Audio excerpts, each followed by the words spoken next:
কুরুমবেড়া fort medieval ইন্ডিয়ার সবথেকে স্থাপত্য শৈলীর একটা খুব গুরুত্বপূর্ণ উদাহরণ হিসেবে এখনো বর্তমান।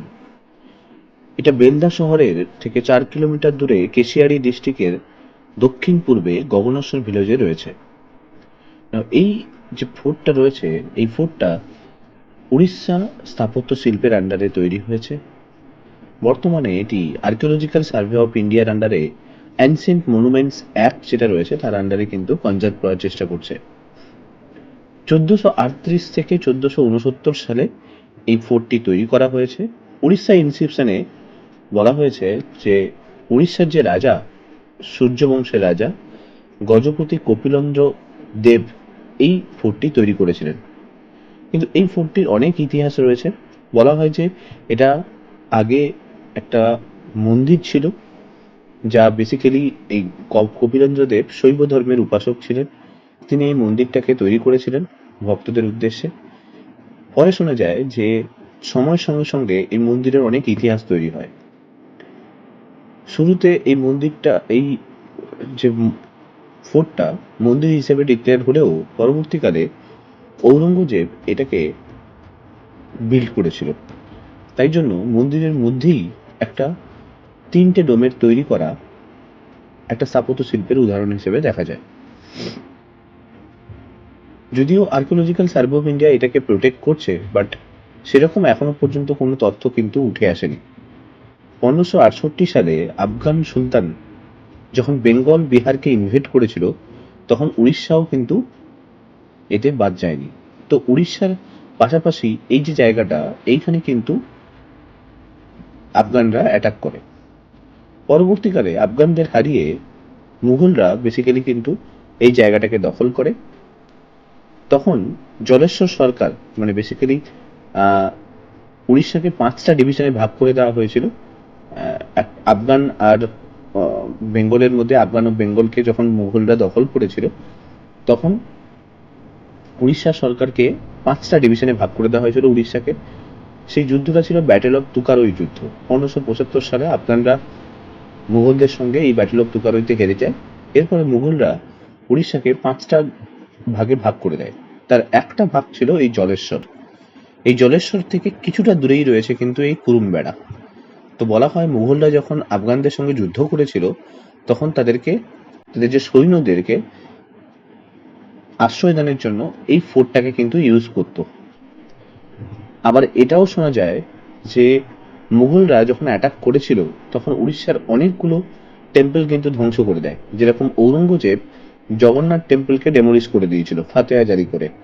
সেই সময় বলা হয় যে এই যে মন্দিরটা ছিল, এই কুরুমবেড়ার যে মন্দিরটা ছিল, সেই মন্দিরটাও কিন্তু বাদ যায়নি। তো ঔরঙ্গজেব এই মন্দিরটাকেও ধ্বংস করে, এবং ভেতরে ঢুকলেই দেখা যায় একটা মসজিদের মতো তৈরি করা 3টে ডোম বিশিষ্ট মোগল স্থাপত্যের। তো এর থেকেই বোঝা যায় যে মোগলরা একসময় কিন্তু এখানে রাজত্ব করেছে।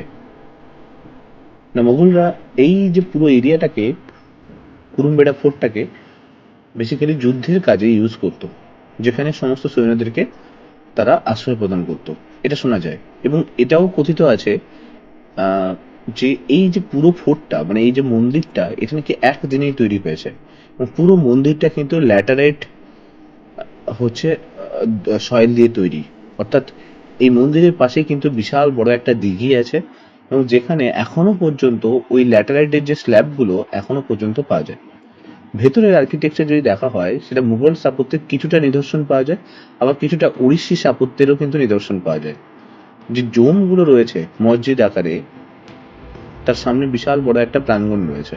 তো সেটা বেসিক্যালি কিন্তু মুঘল স্থাপত্যের উদাহরণ হিসেবে দেখতে পাই। আবার ভেতরে যখন যাচ্ছি, তখন ওই চারদিকে ফোর্টের যে চারদিকটা ঘেরা রয়েছে, ওই চারদিকে যখন দেখছি, তখন কিন্তু উড়িষ্যি স্থাপত্যের নিদর্শন কিন্তু পাই। ঠিক আছে।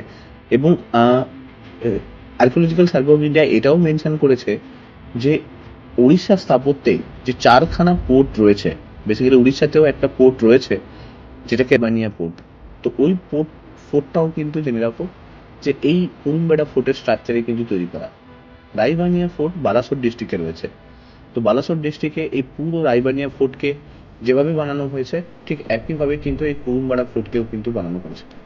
আর ভেতরে যে ডোম স্ট্রাকচারটা, এটা বলা হয় যে মুঘল আমলে মোহাম্মদ তাহির বলে একজন ছিল, যে বেসিক্যালি কিন্তু এই পুরো ডোমের যে আর্কিটেকচার বা স্ট্রাকচারটা কিন্তু তৈরি করেছিল। তো যদিও কুরুমবেড়া একটা ফোর্টের যে যে বেসিক স্ট্রাকচার গুলো দরকার, যে সামনের গেট থাকবে খুব সুন্দর, অলিন্দ থাকবে খুব সুন্দর, ঘেরা থাকবে চারদিকে, হ্যাঁ, বিভিন্ন ধরনের ওয়েপন্স থাকবে, লেয়ার থাকবে ওয়ালের মধ্যে, যে এন্ট্রান্স থাকবে, মেন এন্ট্রান্স অনেক বড় এন্ট্রান্স, সেই সমস্ত ফিচার্স কিন্তু কুরুমবেড়া ফোর্টে কিন্তু নেই। তার সত্ত্বেও একে ফোর্ট হিসেবে ডিক্লেয়ার করা হয়েছে। বিকজ অফ দ্যাট, যখন মুঘলরা আফগানদেরকে অ্যাটাক করেছিল তখন কিন্তু সৈন্য স্থাপনের জন্য এই পুরো জায়গাটাকে কিন্তু ইউজ করেছিল ফোর্ট হিসেবে। তাই কুরুমবেড়া অরিজিনালি ফোর্ট না হলেও পরবর্তীকালে কিন্তু মুঘলরা এটাকে ফোর্ট বানিয়েছিল, এবং রিলিজিয়াস স্থাপত্যটাকে নিদর্শন রেখে দেওয়ার জন্য এখানে কিন্তু একটা মস্কো বানিয়েছিল। এবং ভেতরে যে চারদিকটা যেভাবে ঘেরা রয়েছে, এবং ভেতরে না অনেক উড়িষ্যি স্থাপত্য নিদর্শন হিসেবে অনেক উড়িষ্যা লেখা ও উড়িয়া ল্যাঙ্গুয়েজে লেখা অনেকের নাম কিন্তু পাওয়া যায়। এবং আর্কিওলজিক্যাল সার্ভে অফ ইন্ডিয়া বলেছে যে ইনস্ক্রিপশনে মোহাম্মদ তাহিরের কথা নাম লেখা থাকলেও, বাট এই পুরো সেকশনে কিন্তু মোহাম্মদ তাহিরকে কিন্তু কোথাও কিন্তু মেনশন করেনি, তার স্থাপত্য কিন্তু খুঁজে পাওয়া যায়নি। এবং আমার যতদূর মনে হচ্ছে যে পুরো ফোর্টের মিডিলে না দুটো স্থাপত্য দেখতে পাওয়া যায়। একদিকে আমরা দেখতে পাচ্ছি যে ওই আহ, মসজিদটা রয়েছে, আর উল্টো সাইডে একটা ভগ্নাবশেষ অংশ কিন্তু পাই, যেটা সবাই বলছে এখানে যে এই যে ভগ্নাবশেষ অংশটা, এটা বেসিক্যালি কিন্তু একটা মন্দির ছিল, যেটাকে মুঘলরা যখন এসেছিল সেটাকে কিন্তু পুরো ডেমোলিশ করে। যার জন্য তার কোনো নিদর্শন কিন্তু খুঁজে পাওয়া যায়নি। কিন্তু মসজিদটা কিন্তু ডেমোলিশ হয়নি, তো ওটা কিন্তু থেকে গেছে। তো যাই হোক, খুব সুন্দর একটা মনোরম পরিবেশ, সামনে বিশাল বড় একটা বটগাছ রয়েছে, আহ, এবং বিশাল বড় একটা দিঘি রয়েছে। আর গেটটা, যে ফোর্টের যে গেটটা, সেটা কিন্তু অনেক কিছু কিন্তু অর্থ বহন করছে। আর পুরো পুরো যে স্ট্রাকচারটাতে কুরুমবেড়া ফোর্টের, এখানে আমরা দেখলাম যে খুব সুন্দরভাবে কিন্তু ওয়েট ম্যানেজমেন্ট করা হয়েছে। একটা ইটের উপরে, মানে একটা ল্যাটেরাইট স্ল্যাবের উপরে আরেকটা ল্যাটেরাইট স্ল্যাব কিভাবে ম্যানেজ করা হয়েছে সেটা ভিডিওটি দেখতেই পাচ্ছ। একদম মিডিল করে কিন্তু সমস্ত জিনিসগুলোকে রাখা হয়েছে। এবং ফোর্টের প্রত্যেকটা মাথাতে কিন্তু খুব সুন্দর করে একটা ফ্লাওয়ার লাইক আর্কিটেকচার কিন্তু ডেভেলপ করা হয়েছে, যেটা বেসিক্যালি কিন্তু উড়িষ্যা স্থাপত্যের কিন্তু একটা বড় নিদর্শন। কারণ কি, কোনারক সান টেম্পলও কিন্তু সেম প্রসেসে কিন্তু তৈরি করা। তো এর থেকে এটা বোঝা যায় যে এরা উড়িষ্যা স্থাপত্যের কিন্তু একটা নিদর্শন। বাট মুঘলরা এতে কিন্তু এসেছিল, না হলে ডোম লাইক স্ট্রাকচারটা আমরা এত ইন্টিরিয়ার ভিলেজের মধ্যে কিন্তু খুঁজে পেতাম না। তো এটা আর্কিওলজিক্যাল সার্ভে অফ ইন্ডিয়া অনেকভাবে এটাকে কনজার্ভ করার চেষ্টা করছে, এবং আশা করছি ভবিষ্যতেও এইভাবে কনজার্ভ করে যাবে। তো খুব সুন্দর একটা ফোর্ট, অনেক ইতিহাস বহন করছে, অনেক কিছুকে এখন নিয়ে দাঁড়িয়ে রয়েছে।